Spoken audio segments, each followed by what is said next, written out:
chronophage, c'est assez simple. C'est une personne qui, plutôt que de faire l'expérience d'une image visuellement, choisit de le faire de manière beaucoup plus concrète, en mangeant soit directement l'image ou en grattant l'image.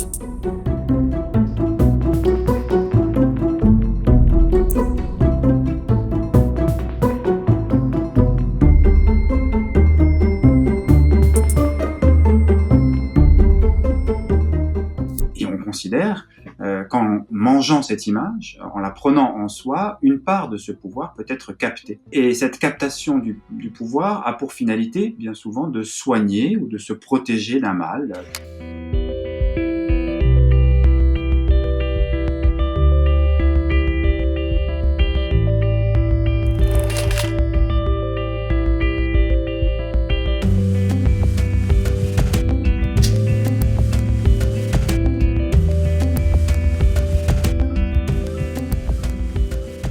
Produisait avec cette terre que l'on trouvait sur le sanctuaire de Saint-Siméon, des cachets, des jetons à son effigie, à son image, et on pouvait utiliser ces jetons pour réaliser une sorte de médicament, si vous voulez, que l'on ingérait, que l'on buvait et qui pouvait nous soigner. Donc là, il y a un récit assez long de cet épisode de guérison qui nous montre tout d'abord que la chose est acceptée, qu'elle est, si ce n'est commune, en tout cas assez répandue, et qu'elle ne pose pas plus de problèmes que ça sur le plan théologique, par exemple, ou religieux.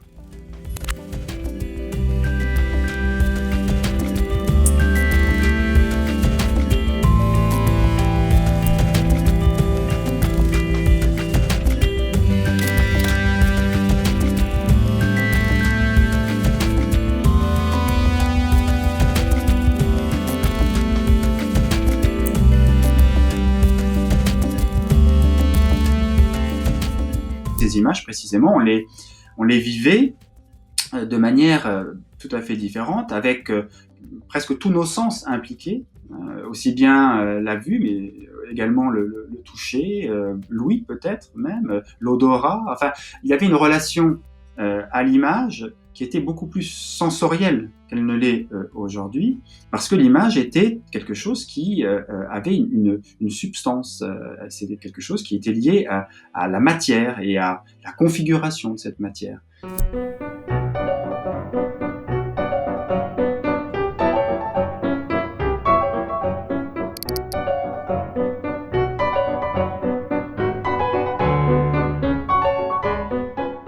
Le musée, en tant qu'institution, sacralise aussi l'art, lui confère une fonction différente de celle qui était prêtée aux images, qui circulaient beaucoup plus. Par conséquent, la dimension physique, sensible, sensuelle aussi, qui gouvernait un petit peu notre rapport aux images, s'est trouvée transformée avec cette modification dans notre conception de l'être, d'un être qui est avant tout esprit et qui distingue l'homme d'entre les animaux.